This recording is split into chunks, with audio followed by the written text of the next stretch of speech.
Next question एक लेते हैं हम dipole in uniform electric field पे। क्वेश्चन है in a certain region of a space electric field is along the z direction throughout the magnitude of electric field is however not constant but increase. तो question basically ये कह रहा है कि कुछ electric field है positive z direction में, ये मेरा ओरिजिन है, और नेगेटिव जेड डायरेक्शन में एक डाइपोल मोमेंट दिया है। तो डाइपोल होगा, उसका डायरेक्शन उसका डाइपोल मोमेंट का डायरेक्शन निगेटिव जेड एक्सिस में है, और वो डाइपोल दिया है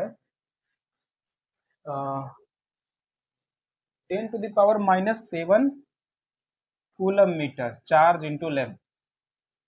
ठीक है, इस तरीके से ये डायरेक्शन है, तो इससे हमें पता चलता है कि यहाँ पे निगेटिव चार्ज रहा होगा और यहाँ पॉजिटिव डाइपोल का, है ना। और इस पॉजिटिव जेड एक्सिस में एक इलेक्ट्रिक फील्ड है, और ये इलेक्ट्रिक फील्ड खुद चेंज हो रहा है। Electric field, the magnitude of electric field is however not constant और it changes with respect to length along z axis. इसका मतलब dE बाई dl, हमारा इलेक्ट्रिक फील्ड लेंथ के अलोंग चेंज कर रहा है। अगर टाइम के अलोंग चेंज करता तो हम t लिखते हैं dt।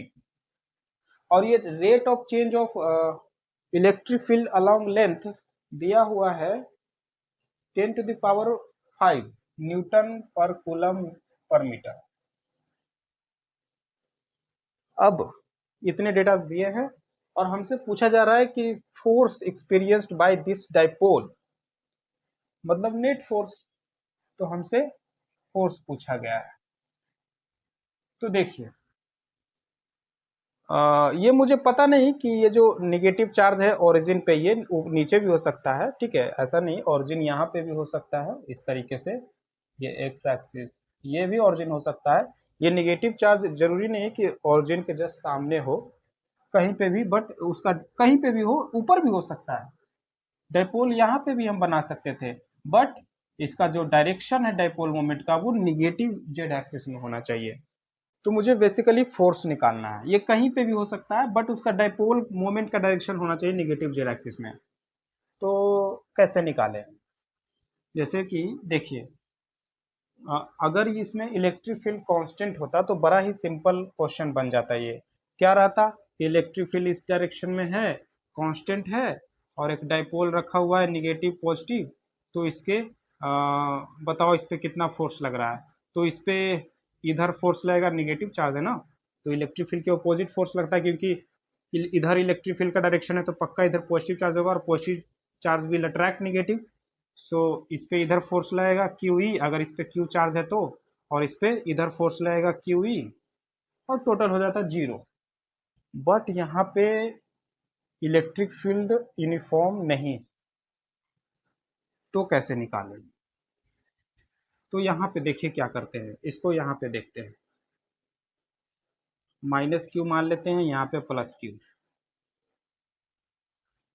क्योंकि हम जानते हैं कि लेंथ के अलॉन्ग हमारा इलेक्ट्रिक फील्ड चेंज हो रहा है, तो यहाँ पे कुछ इलेक्ट्रिक फील्ड होगा और कुछ ऊपर चलने पे इलेक्ट्रिक फील्ड कुछ बढ़ गया होगा, क्योंकि बोला है कि it is increasing along the positive z direction. So यहाँ पे कुछ और इलेक्ट्रिक फील्ड हो गया होगा। तो मान लेते हैं यहाँ पे इलेक्ट्रिक फील्ड E1 है और यहाँ पे इलेक्ट्रिक फील्ड E2 है। E1 जो है E2 से बड़ा है, जैसे जैसे जेड एक्सिस में आप बढ़ोगे वैसे वैसे इलेक्ट्रिक फील्ड बढ़ेगा।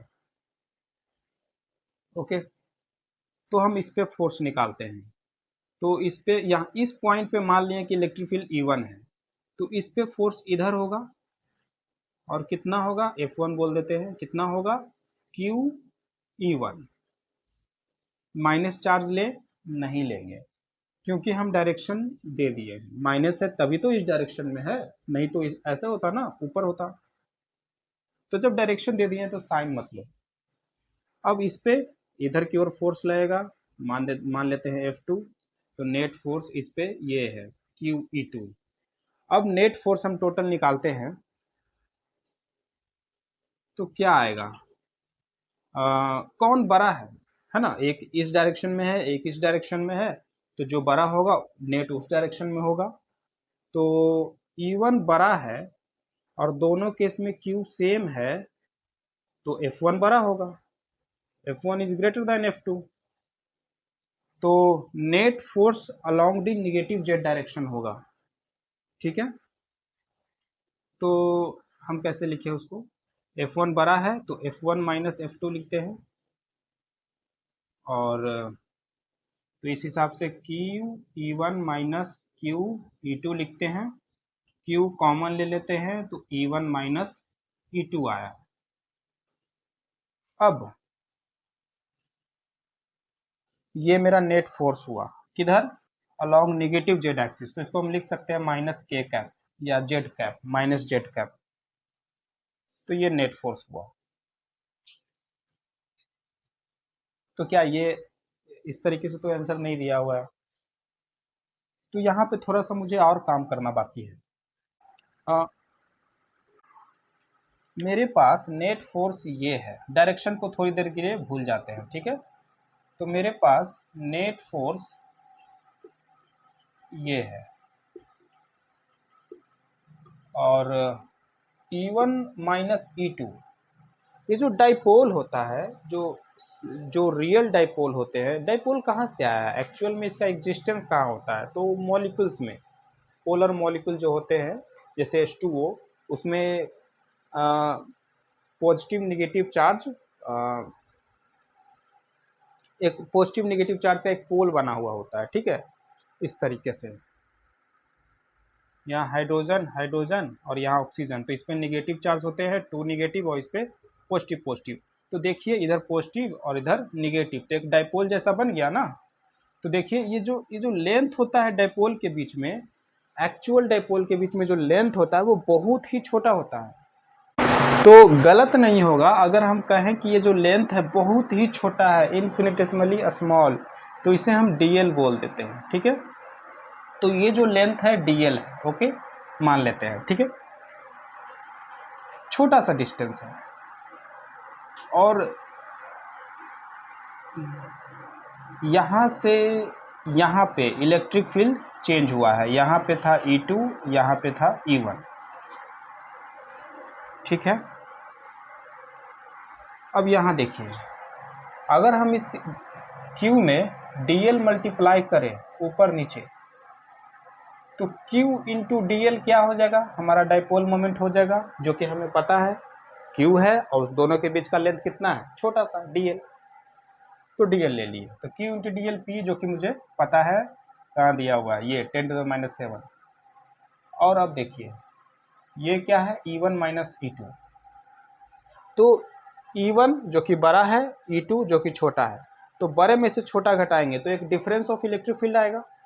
तो हम कह सकते हैं इस छोटे से dl में E1 माइनस E2 का अंतर आया है ना। E1 माइनस E2 है, अगर हम dl चले, तो अगर हम dl चले यहाँ से यहाँ चले, तो मुझे इतना इलेक्ट्रिक फील्ड चेंज दिखेगा।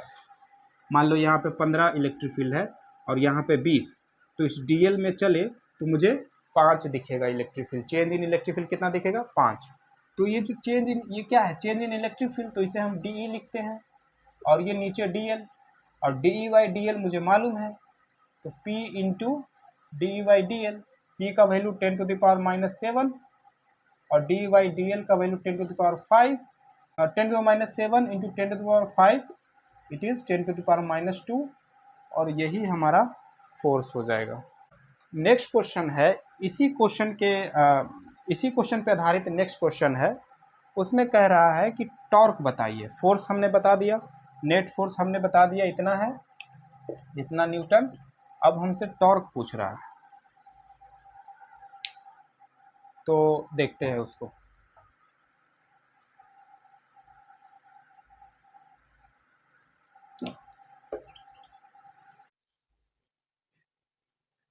तो टॉर्क कब होता है, जब बॉडी रोटेट करता है तब टॉर्क होता है। क्या ये रोटेट कर रहा है, नहीं कर रहा है, इस पे इधर की ओर फोर्स लगा रहा है, इस पे इधर की ओर फोर्स लगा रहा है, तो इससे रोटेट थोड़ी ना होगा, ये तो इक्विलिब्रियम में है। और अब ध्यान से सोचो कि ये कौन सा इक्विलिब्रियम है, स्टेबल कि अनस्टेबल। तो आप इसे डिस्टर्ब करो, ये निगेटिव चार्ज इधर फोर्स, पॉजिटिव चार्ज इधर फोर्स, इसको डिस्टर्ब करो, मतलब ऐसे कर दो, पॉजिटिव चार्ज इधर फोर्स, निगेटिव चार्ज इधर फोर्स, ये तो और ऐसे हो जाएगा। मतलब थोड़ा सा डिस्टर्ब करेंगे ये पूरा घूम जाएगा, है ना। तो इसलिए अनस्टेबल इक्विलिब्रियम पे है।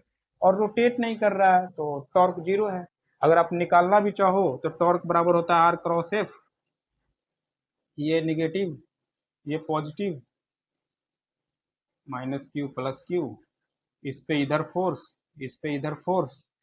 टॉर्क निकालोगे, मान लो ये ओरिजिन मान लेते हैं, तो इसके अबाउट टॉर्क निकालते हैं, तो आर ये हो जाएगा मेरा और एफ ये हो जाएगा, है ना। ये ए है ये बी है, टॉर्क एट ए निकालते हैं, टॉर्क ड्यू टू ए निकालते हैं, ठीक है। तो ओरिजिन से लेते हैं ऐसे, फोर्स की ओर लेते हैं डायरेक्शन, ये आर और फोर्स इधर, दोनों के बीच में कितना एंगल है 180। तो R F sine theta, theta की जगह 180 रखेंगे तो साइन 180 हो जाता है जीरो, तो टॉर्क एट ए जीरो। सिमिलरली यहाँ पे ओरिजिन से डिस्टेंस लेंगे ये आर और फोर्स ये, दोनों के बीच में 180, तो इसके वजह से भी टॉर्क जीरो, तो नेट टॉर्क जीरो होगा।